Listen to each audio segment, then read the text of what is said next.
Hi, my name is Shruti. Welcome back to Innerhabit, my channel. A couple of videos back, I actually shared with you what consciousness is, and I actually defined personal development and personal growth as being a part or a journey of consciousness. I strongly believe in that, and there are reasons for that. In the last couple of years, I've done a lot of inner work, I suppose, is a better part of the word, where I've developed my consciousness to a level which has given me substantial clarity. This clarity has been developed with the development of my awareness or self-awareness. Now, consciousness, though, is quite mysterious because not a lot of people actually attempt to attain a certain level of consciousness. There are a number of reasons for it. One of the biggest reasons, though, is that we're stuck in this rat race where we're constantly working. There's no level of satisfaction that makes any one human being happy. However, when you actually reach that level of consciousness, and it's quite a subjective experience, there's three different things that you really need to be aware about. These three things are the experiences that you actually go through. There is sentience, self-awareness, and something known as qualia. Before I actually talk about these three definitions, I want to tell you that everyone experiences consciousness very differently. It's a very subjective experience. Philosophers have looked at consciousness very differently. There's somebody famous known as Descartes. Descartes had a philosophy where he said, "I think, therefore I am."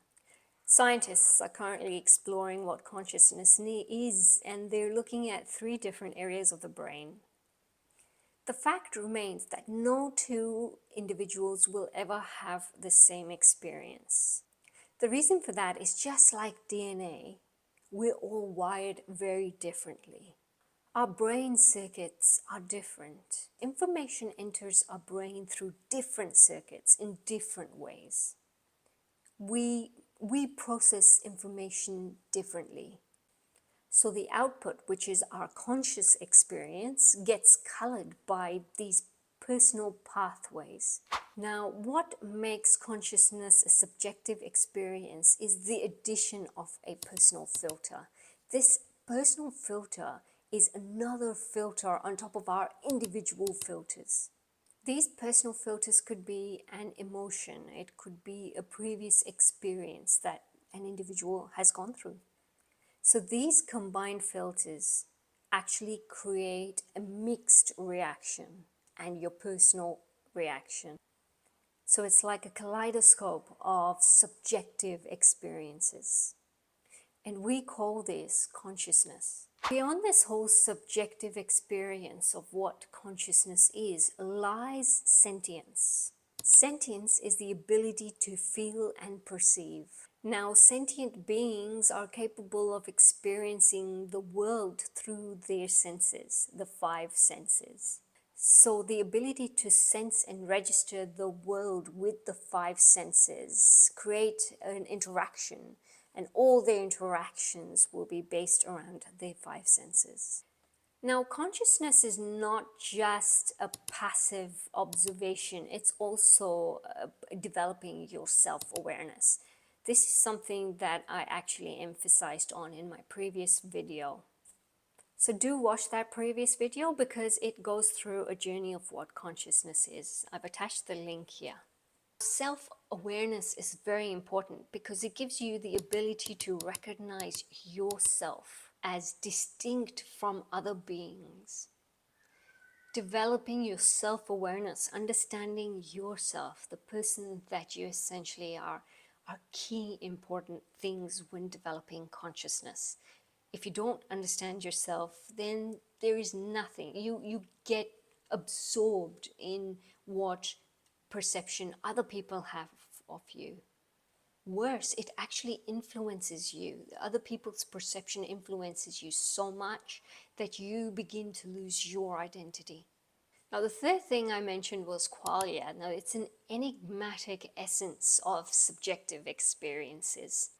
So qualia is a subjective nature of sensations. So a good example is We all see color very differently. I might see a different redness in the red, or the bitterness in my coffee tastes very bitter, where somebody else might feel that it doesn't taste that bitter. Or the texture of velvet, the feeling and texture of that velvet may be very different. It may be very soft for you, maybe medium soft for me. Now, just like the subjective experience of consciousness, qualia is often very difficult to describe as well, or even explain. And the reason for that is because this sensation, the feeling that you have, is often an individual experience. So let's look at what scientists are currently doing to understand consciousness. Neuroscientists are actually using tools like fMRI and EEG to map the neural correlates of consciousness. The important thing to note is without sentience, self-awareness, and qualia, you wouldn't have a conscious experience. Any one of these bits that are missing tends to alter your state of consciousness. Now we come to the fun bit, the fun facts of the human brain. The human brain contains almost or approximately 86 billion neurons, and each one of these neurons is capable of forming thousands of connections with other neurons. The second fact is the brain consumes 20% of our energy, which shows how demanding the role is. This role is demanding because it is constantly generating and maintaining consciousness. Thank you for watching.